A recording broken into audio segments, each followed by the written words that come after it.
was like the best EU mid laner for a whole year. So this year I was actually looking to do exactly the same. Yeah, hopefully they make the same mistake as Vitality and they give me the right champions. I kind of looked up to him from his last season play, and I learned a lot from him.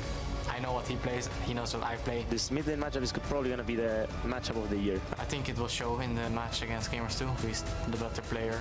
I'm actually really excited to face him and showing that apprentice can beat the teacher. Who's going to write their name on the wall this split, gentlemen? Fnatic, 5 out of 6. And the other team doesn't exist anymore. G2 are looking to be that next one. Well, you've heard him basically say it himself, but for Perkz to be the man, you've got to beat the man in this one against Febiven. And that's the matchup we're looking for most. Well, there's an old saying, if you come at the Kings, you best not miss. Fnatic, they've ruled it. But is it time for a change? G2 going for some deep wards to start this off. Yeah, again, G2 here wants to go in and try and secure these standard lanes for themselves, and they want to see if they can spot out Fnatic. Early on, we can see on the bottom side, Reckless and Clyde moved their way in as well, placing a few wards. But really, these compositions here, again, this is what 6.6 is all about. These 1-3-1 compositions with double teleport. The mid laners will follow each other to the same side lane as well, but there's just a difference in how you want to play it. Perkz wants to be the man engaging, TP flanking in, where, of course, Febiven wants to be the man who follows his team when they go in. He wants to be the guy assassinating the backline. So difference in how they are going to play the team fights, but they're going to be very, very important, both of them. Oh, yes, absolutely important. And in these kind of games where the double TPs are on both sides, you're always looking for the opening for when you have that teleport advantage. If somebody greedily TPs back to lane, instantly you have the ability to look to attack a weak point with both of your TPs. So that's the kind of opening that G2 we need to see if they can force. And we just saw the Fnatic dual lane stay around mid lane for quite some time, waiting until the very last moment before they moved. They didn't spot anyone until in the end. I think the warded Raptor camp they had placed did see G2 moving to the bottom side with Kalista and Thresh. So we get the lanes of Fnatic we're looking for. Should, in a sense, slow down the game a little bit for them. They don't have to worry about all lanes getting pushed in and Graves suddenly invading and the Kassadin is struggling in the mid lane. Now we get to share farm and we get to share some tower gold. Hybrid was a little bit late. Normally you'd see the support come up and try and contest, but obviously against an Echo, Echo offers a fair amount of extra clear potential on that first camp using that time winder. So at that point, Hybrid didn't get himself up there quite fast enough, but he got the ward, he got the knowledge that they were faster through the jungle. So that's just as good. It's very rare that you ever see that taken and stolen away. Trick still taking some time in his red buff and Spirit doing the same. We've got the good old 3v0s up in top, and as you mentioned, a little bit of faster wave clear on the side of Fnatic, able to push those down just a bit quicker. Yeah, another very big thing for Fnatic in the lane swap is they actually have fantastic wave clear with both Echo and Sivir. So even when you're standing at towers, you want to get almost every single auto attack on the tower itself and not on the minions. Kalista does have to sit and start hitting these minions with a few auto attacks before she can rent them. Sivir, you throw the boomerang, maybe one hit with Ricochet, and then of course the Echo Q as well takes down these waves very quickly. Yes. But for now it's even. The same with the Trundle, and actually there's something here that might happen that we saw last week where Gamsu managed to shove Vitality so far back that it slowed Vitality's second push here. A lot of it is on the recall timings and how much you can punish a top laner from shoving in. I want to keep my eyes on Gamsu and see exactly how much he manages to influence this second wave. Yeah, and again, it's another bonus with Echo. He's one of the very few top laners who has ranged wave clear. So he can sit in these lanes after tower dies and very, very easily push it out. And even deny you a few minutes, which can then help when the next push happens for the next tower. Febiven saying hello to Perkz. Perkz replying. A lot of smack talk between those mid laners. They're definitely going to want to go at each other's throats, but Febiven on the later scaling Kassadin looked like he had the good trade, but Perkz had him. Yeah, a little bit of a disrespectful TP in right into the middle of a minion wave when Alessandra sat there, gives her a free Ring of Frost. Febiven thought the magic shield would be enough to keep him alive and didn't actually respect the fact Perkz is just going to go pretty much all in. Well, keep in mind, Febiven are looking to trade early because he's running Corruption Potion into only one little biscuit here from Perkz. So as long as he can take these trades and just out-sustain the Alessandra, it works. Clyde going in to interrupt. Gets the knock-up onto Perkz. They just keep poking away at him, but he's going to be able to walk it out. Still holds onto his flash. Exactly the same kind of swap that Fnatic showed against Vitality last week. One of the things they really improved on here coming into playoffs is the way they're playing these swaps here, optimizing them. Because whenever you send that Sivir to the bottom lane, she can push out on her own. Cly will then roam to mid lane and just assist February. He might not get anything. This time around, he obviously chunked out Perks, forced him to go back again. And you can see now G2's trying to swap for these standard lanes. I think Fnatic can just deny this by recalling. But this is something that Vitality struggled with. They put Cabochard always on the back foot with their lane assignments. Always Cabochard was getting little bits of farm rather than large amounts. So if this ends up in a situation where Kikis can sit and farm, he could be okay. The problem is now, look at how Echo's pushing up in the wave. Kikis didn't get too many creeps from the wave that was pushing in. So it's still not the best of situations for Kikis, but it's certainly better than what Cabo had. Yeah, basically because Gamsu, as we talked about, could push the wave with the Echo. He pushed it in towards the tier 2 tower, and then G2 decided to make a swap and actually put the Trundle on top side with the wave coming to him. But they did it very late. That's why Emperor and Hybrid came so late to the bottom lane. Fnatic could push in their lane, recall again and say, oh, you want a 2v2? No, we're just going to swap again because we're actually ahead of you right now in the play. And now to get a Rift Herald, and then can grab that wave on top side and start hitting on that tier 2 tower. That's what Trick is showing as well. Yeah, not only that though, you look at how Fnatic were moving on the map. They maybe could have looked for Kikis at the same time, but obviously now that Rift Herald's been taking Kikis, there's a big warning that there's a bunch of people on the top side, so he's not going to die in this situation. Fnatic don't even look to commit for it. No, don't really need to at all. Gamsu able to start catching back up in farm. He had been left a little bit further behind in all the aftermath of the shoving around back and forth. Speaking of farm differential too, Reckless has been hard pressed to catch up to Emperor, and he's gotten the cold to that end, but no answer on G2's AD carry, who with Hybrid continues to push down this bottom side, but don't want to meet their opposing duo. And a lot of the reason was the time there that Reckless spent up on the Rift Herald as G2 were in the bottom lane. They just got that extra farm increase right now. A lot of it is also about the experience as well for both of these AD carries. Very influential level 6 point for both. So it's something we'll track as we go through, but both are level 5 right now. This farm difference should even out because Sivir tends to just farm up a couple of creeps faster than Kalista can extend her lead. I really like this move from G2 though, after pushing up the bottom lane, realizing let's not stay and try and harass them on the tower. No, let's go mid straight away. It's a Kassadin. He has no proper wave clear to start getting a bit of damage on this mid tower, and we know this mid lane matchup is so huge. Early advantage for February because Cly had that gank in mid lane, and also Kassadin is a good pick into Lissandra here. Early on he gets pushed in, yes, but he can farm just fine. Both these mid laners, I mean, if you look at their performance throughout the split, Perks has been like on fire since week 1. He literally came in, he was like, all right guys, I'm gonna be the best mid laner here. I'm just gonna win almost every matchup. Yeah. February was a bit of a slow starter, but he's really caught up now. I mean, he's playing extremely well coming into this playoff. Starting to look like his form of last year when he was pretty much in the same boat that Perks was coming in out of Challenger Series as they picked him up at H2K and just becoming a massive stand-up carry. Also on this Kassadin last week versus Vitality when it wasn't punished early on, he was able to shine on it. More than that, he was burning holes. And the thing is, Kassadin, a lot of people will remember old Kassadin where everybody say, oh, just pressure him pre-6 and he's fine, just kill him a couple of times. Thing is, Kassadin now is a fairly safe laner. You still can get his flash, but unless you're stupid, you tend not to die on it. And Febby even showed us last week, it's like, hey, my flash got burned level 1 from Kasing roaming mid. All I have to do is lose a couple of farm here and there, and I'll make all of that up at the end of the game. So don't worry about that. I've got side lane control later on. So Febby has been very smart on how he's played these Kassadin games, even when we feel like they should have got pushed in immensely hard. And Fnatic to keep dodging around these lanes, especially the 2v2 on bottom side as much as possible. They obviously caught the wave on bot side before, open up for G2 to go mid. Now they're actually sending February very early to a side lane. You want to get that Kassadin moved away from mid lane because losing that mid tower is obviously very, very bad for you. And now you have a Sivir just constant pushing. It also opens up for your jungler and support to stay around mid lane. And then you can suddenly roam to both top and bottom side. If support is sitting on bottom lane, he can only really roam to mid lane.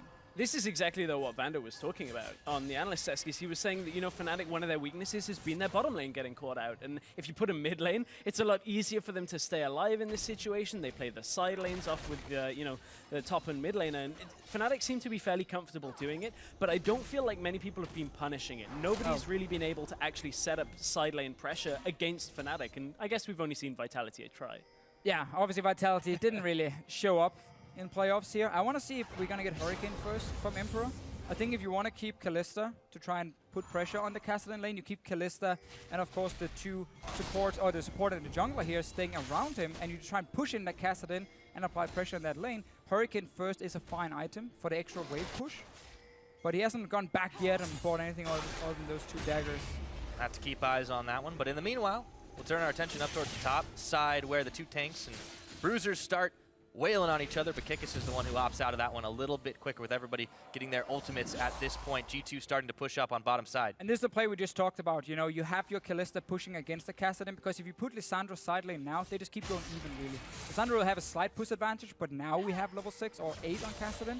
He can actually be a threat, so you keep the 80 carry. And you want to push in that lane and potentially then rotate to mid and apply pressure on mid tower 4v1. But it's tough because Fnatic are around defending.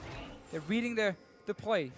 And the other advantage right here is by attacking the global on the bottom side, if Fnatic make a mistake and a fight starts out, it takes so much longer for Reckless to come from mid lane over to bottom than the double TP is coming out from G2. If you're constantly attacking one of those teleports, it gives you pretty much an advantage on that grouping time on that side. So G2 had that as an option. It's not the primary play they're looking for, though. No, and G2 will be able to grab themselves their first dragon here. Fnatic not really able to respond in time. Gamsu didn't have his teleport available, but no one really wants to fight as much over this dragon anymore. Instead, Fnatic take the opportunity to just send Spirit for some counter jungling. Yeah, and this good thing about having that 3-man on bottom side is if you can get a mid tower, well then worst case, you know, boo-hoo-hoo, sad for you, you get a dragon instead. Like, it's a consolation prize. Yes, I mean, you kind of win out no matter what from the play. There's a potential for Kikis to be in danger here. There is obviously he's asking for help. Teleports oh, he's fine. Yeah. And so is Spirit. Ward hops. Kikis was looking to chase on, but nothing doing there. And Gamsu was also there to back him up. Yeah, Gamsu's just prioritizing the farm, though. By kind of forcing Kikis to check the jungle, what it did was mean that Kikis can't absorb the experience and farm from the wave up that far in the lane, so it forces him to delay his recall that comes after he gets it. So basically, it just opens up a slight window on the map. Should Gamsu have the area to go cross-map, I believe his teleport is about to come up. But just because Fnatic has now gotten out of this early game, even with a small advantage, by having that Kassadin side and having Sivir versus Kalista, they're going to have a pretty strong bottom side of the map. Spirit is finding hybrid. Gamsu and Kikis as well trading on top. Still small fights back and forth. Gamsu knows he doesn't want to take that one. Klai is forced to burn his flash into the Raptor pit to evade the rest of G2 Esports. But yeah, as you said, that slim lead still hanging on for Fnatic, and they are looking to continue to grow it ever so slowly and build that into a big investment. See if they can get something on top side. Gamsu is down to about 40% HP. Kikis just want to push it in and have backup to get pressure on tower. Again, G2 are the team looking to snowball this game here. So by them constantly moving around, moving away from mid lane, pressuring this Echo off the tower. Well played by them, but they have to keep in mind, they have no wave clear mid. It's a Kalista. She's not going to wave clear. No, especially not on her own against the Alistar. She's fairly short range as soon as she steps up, unless you can hop away correctly. It's kind of difficult. The Thresh is around, though, to keep her alive. Speaking about that top lane, we saw Gamsu dropping fairly low. Even though Gamsu is eventually building tank on this Echo, at this point in the game, he's not particularly tanky himself. He's only gotten the Sheen route first for that extra damage.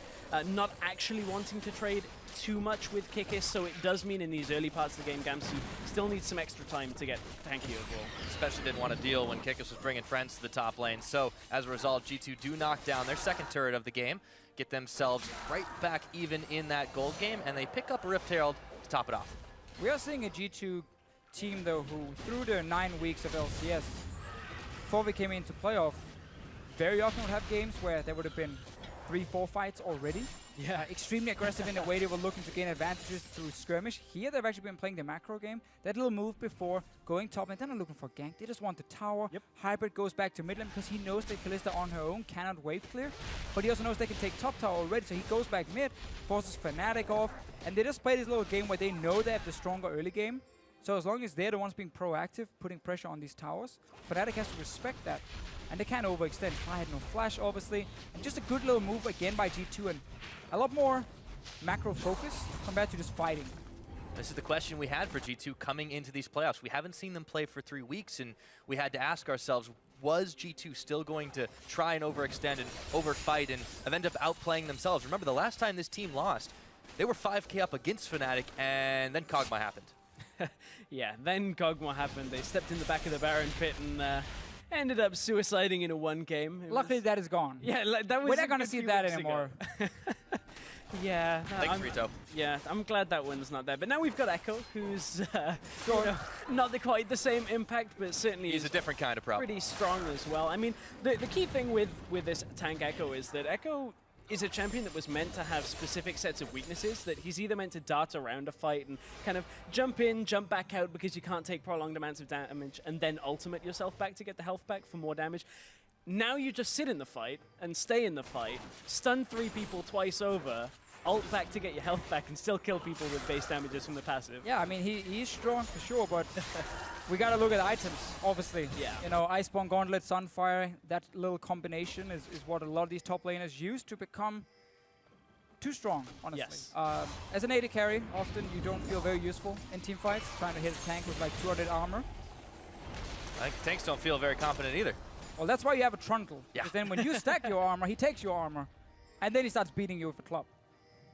That's pretty much Trundle. That is how you troll. So G2 still staying bang on even with the 1 tower advantage. There really isn't any opening for Fnatic to respond to this one. Where do they go from here? Well, keep in mind, Fnatic are not interested really in saying anything at this point. They just want to let G2 play this game. As long as G2 plays it very slow, Fnatic is scaling up. You need 2 items on this Kassadin. The problem is this top lane matchup. Trick. Yeah, we might get to see the first blood. Finally, Trick coming right back where he needs to be. But Gamsu, chrono breaks. Trick trying for the long shot. It was not enough. One more bite would do it, but Kikis is still trying to chase him down. Gamsu with the speed boost, but he's running towards the wrong tower. And Fnatic is pushing mid lane now, Pyra. He's going to try to go for the execute, but that's not going to happen. There was no tower in sight. First blood goes over to Kikis now, and Fnatic running all through mid, and teleports canceled everywhere. Yeah, so Fnatic were pushing down mid lane because Gamsu bought so much time, but then instant reaction from Perks with the teleport. Again though, Fnatic were able to hold mid lane, hold the bottom lane. Top lane is the issue. There was a blind pick Echo coming in, and Trundle was already there for G2. Aside from this top lane tower going down now, that's going to be a goal for G2. The problem with that is you look at the teleports. Gamsu has his available. Kikis teleported to try and start that fight. Oh, Perks. Oh, and he doesn't have no teleport. Not that it would have kept him alive much longer. Lantern puts the tomb on himself, yoinked back by the Lantern, and the rest of G2 are there. Perks hangs on by a sliver of health, and Fnatic are denied the kill. And again, that's the kind of thing that Fnatic can look to do when they know they got an advantage. Lucky for Perks, though, the rest of his team was around. Expect that kind of thing to happen again. If we end up in a situation where it's 2 versus 2 in the bottom or top lane now, Fnatic can look to attack that with a double TP, and G2 cannot get there in the same amount of time. And the fact that Fnatic now lost 1 tower on top side, but then got the bottom tower, it's mainly about this 1 kill for Gamsu here. The rest actually is kind of nullified by now, and as you just said here, the TPs are on cooldown, so it will stop G2 from playing aggressive for a few minutes, where Fnatic can again sit and farm, scale. Second item is completed for Febiven. In the end, the minions are helping, and then the TP in mid lane. Nice reaction from Perks to stop the push. It's this second one, though. At this point, Kikis is clearly like telling with the rest of the team, I'm coming in, I'm TPing, and then they don't really respect the Sivir being able to get them away from here. Perks, we think he's in danger, but when there's a... Well, he is kind of in danger. Well, you think it's safe. They pinball him around a little bit, but then he gets yoinked back himself, right? Febiven, for himself, is able to walk away, Rift walk away, I should say, from Kikis. Dragon's now live on the field, and a lot of Fnatic and G2 members hanging out in this Riverside. Looking to fight over it, but just trying to deal a little bit of damage back and forth. You gotta look at it though, man. 2 item Kassadin before like that 20-minute mark. It's getting fairly scary. We're at the point where G2, they haven't prioritized shutting Febiven down, and the actual benefit that they've had from their early game moves has only translated into a slight lead. It's about it's a tower and 2 dragons up, which is a good basis to build from. But unless they can really play around this Kassadin effectively, not allow him too much freedom on the map, this is a rough way of dealing with this game for G2. It may not be enough to shut down Febiven, who is just so crucial in those fights against Vitality. This man has been able to do things that I would not have believed if I hadn't been watching those games myself. So G2, timer might be looming over their heads in this one. Yeah, especially also a guy like Emperor at this point.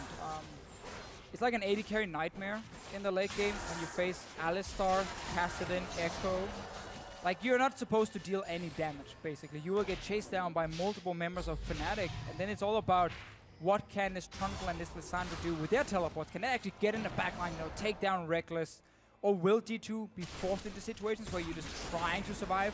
that Kassadin jumping in every time. And it's why it's such an issue. It's why we talk so much about it. The fact that Fnatic are keeping very even in goal with this comp here, with this scaling mid laner. The thing we have to look at, though, is how G2 have picked up objectives time and time again throughout this early game. So there are, these increases. Now they got another Rift Herald. I think it was Fnatic actually took the first one. But you mentioned Emperor in that. Interesting that he goes for the Kalista. The Lucian was available. G2 as a team rely on their AD carry for damage the least out of any team in Europe here. That damage is supplemented by Trick out of the jungle. He's played a lot of Kindred, a lot of Graves, these high damage champions. So this is maybe an example of Emperor going, well, we don't need the Lucian for damage. Let's get the extra team fight presence, the ability to start a fight with this Kalista. Yeah, especially a guy like Hybrid will benefit a lot. We heard as well Vander on the desk talking about how Hybrid in team fights is a fantastic support. He really knows what his role is. Normally it is on a Braum. Now it is on a Thresh. A little bit different for him. You are not as strong in that front line, but with the Kalista you can play very aggressive, and then you can always get pulled back by the Kalista and reposition as a support. So it definitely is also because they know how good Hybrid is, and it enables him even more by them picking the Kalista. So in that respect, they were banning away the Braum, of course, against Hybrid. And for G2, these guys coming in to this week, it did seem a lot closer than what we would have expected to call this, even if we thought Fnatic were going to win versus Vitality, which I think surprised pretty much everybody. This is just very impressive at how this Fnatic squad has come right back on up, and G2 has evolved right along with it. This is going to be a hell of a series. Yeah, I think G2 is definitely the team to look at for this entire split, just coming in from Challenger, getting these two Korean players, a guy like Emperor, who was obviously traveling around the world, who's been in Brazil, he's played in North America, came in too late, obviously, got actually relegated with his team, but now he is in Europe, and he's been having a good season, despite the fact he's been too aggressive at times. I don't think he's a star player on this lineup. I don't think he has to be the star player when you have Trick, when you have Perks, and that's why he's actually fit in fine, in my opinion. And that's pretty much the case when you're surrounded by stars. Even if you're shining bright, you can get outshone by these guys, but it's completely fine. You look at what Trick's been able to accomplish. You look at Perks with the Rookie of the Split Award. You look at Youngbuck and his debut as a coach and his, in Europe at least. He has had a pretty fantastic track record. The team's only dropped 3 games. Yeah, it's best of ones. You can argue maybe that doesn't look as impressive, but so far in the start of these playoffs, they're looking very controlled, very smart. And I think, honestly, Fnatic have done something fairly smart in both of their game ones in the best of fives. Game 1 in a best of 5 is a bit of a feeling out process. How greedy can we play? How passive can we play without them punishing us? What objectives can we take in these kind of circumstances? And Kassadin is that kind of pick. It's like, well, if you don't punish us in any way for it, which is difficult, well, it's just going to scale up, is going to pretty much be able to control the game at the end. And Fnatic have been given a lot of freedom by G2 on that. Yeah, I think a big problem for G2 is the fact they've never really been able to push 2 side lanes at once. Yeah. It's always kind of like one guy pushing up, the other guy's then backing away a little bit, and actually allowed Fabian as well to get that bot tower after he'd been there a few times and hit it quite a few times, and then the TPs were used by G2 at another position. But what you want to do technically is you actually want to push these side lanes up, and then once you get past that tier 1 tower that's already dead, you move in towards this mid lane. You force the Sivir to step away from tower, step away from the wave, so she can't do this. We see right here, walk up, static shift, 2 hits, and it's gone. You need to pressure her then from the side lanes in, so she has to back away, opens up for that mid tower, you take it down, and then you start playing around Baron and these dragons again, because suddenly the enemy team has no outer turrets, and the river should be yours. And you can get these deep wards, you can get the TP flanks when the team comes in to stop the Baron or stop the Dragon. But right now, G2 have not been able to play these side lanes, and this Kassadin has now gotten to a very strong point. And you know what this translates into? Just because of how difficult it is for Emperor to, push up against Rekkles, and Rekkles just clears it, we've got a 50 CS difference in favor of Rekkles. And this is Rekkles' second game of the split. TP coming, guys. Here's the TP plays, though, cancelled out. They don't want to instantly go all aggressive here. You can see Perks didn't have the angle to get into the fight. But that's another small win now for Fnatic. They're even going aggressive. Yeah, they got to find themselves Kikis, but the Troll turns right back around. Hybrid now going very low. They have to burn the Fate's Call. He immediately burns right out of that one. Now Gamsu back onto Kikis without any help coming. But look at how tanky the Troll is. He's just taking bites out of him in this 1v1. But the rest of Fnatic are going to collapse right on him. Not able to connect with the Sonic Wave. Timewinder will come in. And Kikis is still holding firm. Yeah, it's going to take quite a while to kill Kickers at this point. He has a lot of regen, has that Spirit Visage as well, so against the likes of Gamsu and Febiven at this point in the game, it's going to be tough to actually eat through the health bar of Kickers. Febiven was up in the top lane, though, at the same time, still pushing, still has his teleport available. Yeah. Tunneling, they're on this dragon right now, but it had allowed Febiven to push more on that top side. That is 3 Drakes to G2, though, and that is important if they want to try to play the 5 dragon game. Actually pretty large for G2 to pick up this dragon. See if they can get a cow in the mid lane. One flayback. Oh, he's going to burn Flash and Unbreakable Will. Still Febiven. In the bottom of your screen, you see it side pushing on this top side.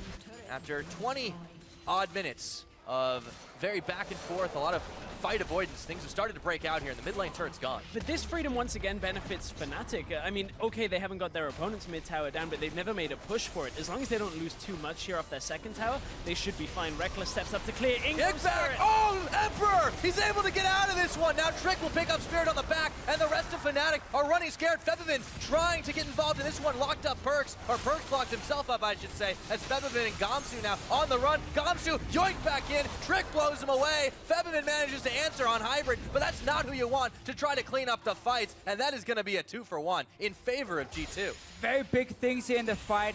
Early QSS for Emperor after 2 items are completed, and basically what happens when Lee Sin kicks you back, you're technically stunned in the air, but you can QSS and then flash instantly. Look here, he gets kicked, instant QSS and flashes, so it doesn't fall all the way in towards Fnatic. Stays alive at first. We see the TP flank coming obviously both from the Kassadin and the Echo, but now the fight is really split. The rest of Fnatic are not able to join. Gamsu even gets CC'd, so he cannot jump back to his ulti.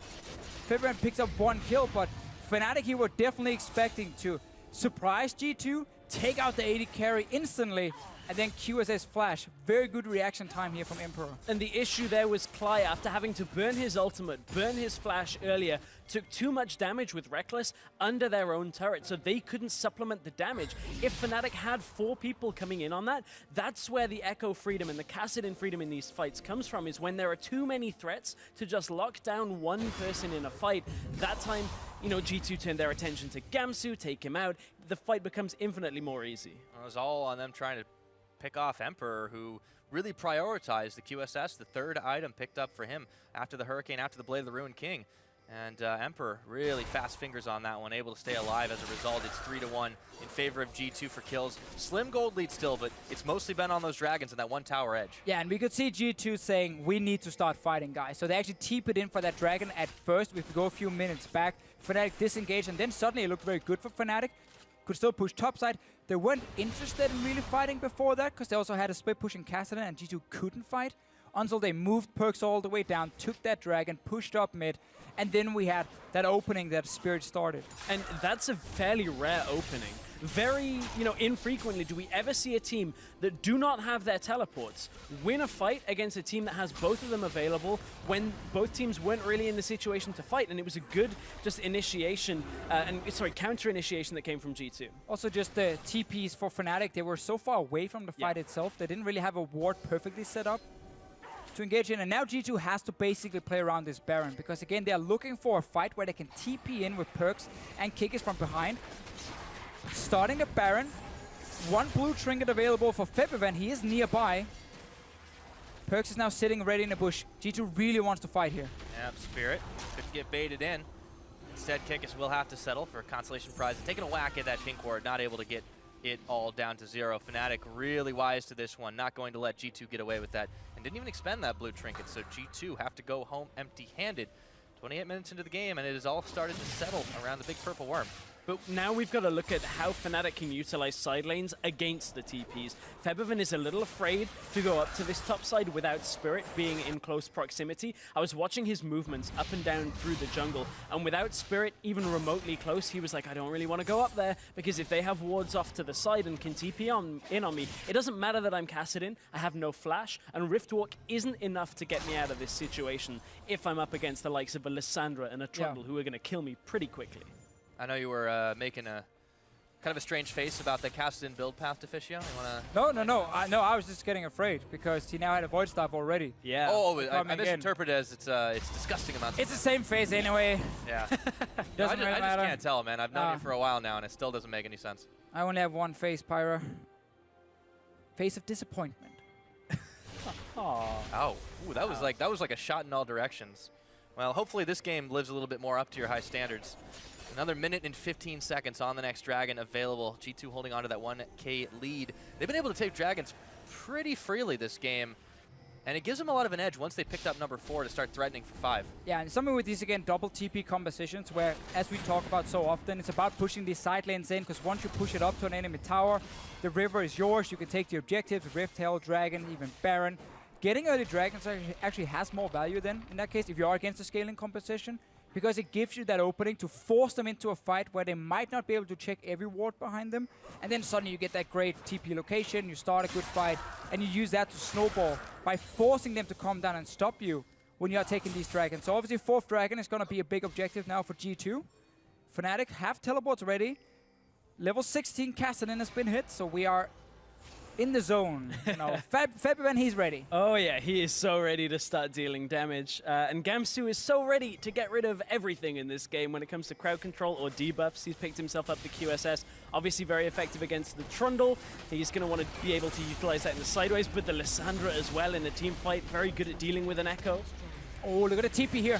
That was a nice quickie by G2, but will be quick enough. They look for Cly. He's unbreakable. Can he walk it out? Gets a big old knock-up on 4 members, and he knocks headbutting back. Spirit trying to pinball it all around, and the fight is going completely haywire. Emperor in the back dealing as much as he can, and he picks up Cly. Now the side of Beef is cut. The rest of Fnatic are starting to crumble. Gamsu and Febivin going low. Perks almost able to make the outplay, but not quite enough. It's going to be a 2 for 4, though, and G2 come up huge. Gamsu got locked down with Forbidden in the middle of that team fight and still has his QSS available. It was a catch onto Cly that kicked that fight off, and look at the death timers. This is going to be critical damage coming out for G2. Yeah, 1 inhibitor. It's already going down. We're 31 minutes, and the base just got cracked because that fight went completely nuts. But no minions still here. Can Spirit save the day? They're wailing on the Nexus turrets. Trick is actually tanking it all up. Spirit going low. They knock him back. They take him out. That's an ace. There's still death timers going. And it's only Cly coming now. That's not enough for Fnatic. G2 looking to finish. This is going to be an abrupt finish indeed. Trick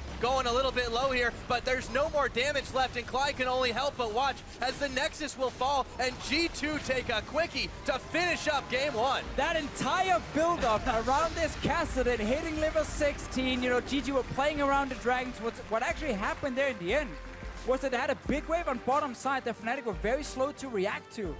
They come down, trying to like sneak in behind G2, and they're like, well, this is what we want. We want you to come in here, split up so we can engage onto you, and Perks TP's in. Fight is very split up. Fibrin joins late, and then suddenly everything is lost.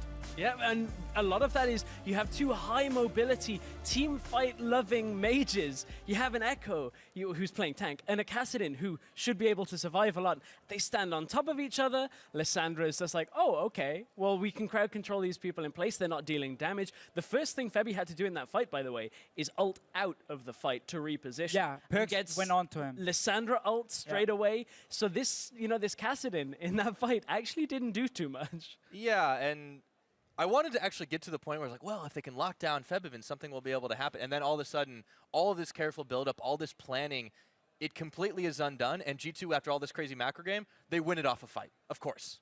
I really think Fnatic were sitting there talking about this 4th Dragon, how now it's time to go down and stop it. We have level 16 on our mid laner. This is everything we've been farming for and like kind of delaying the game for. We saw how they were normally not looking for fights other than the 1 engage in mid lane from Spirit where they thought they could catch an AD carry. But now here in the end, because they maybe got too eager to fight, they end up sneaking in around and like was completely split up, and then they lose that 1 fight and the game is over because of the long death timers. Yeah, and that was it. I mean, that's all you can say about it. Entire build-up is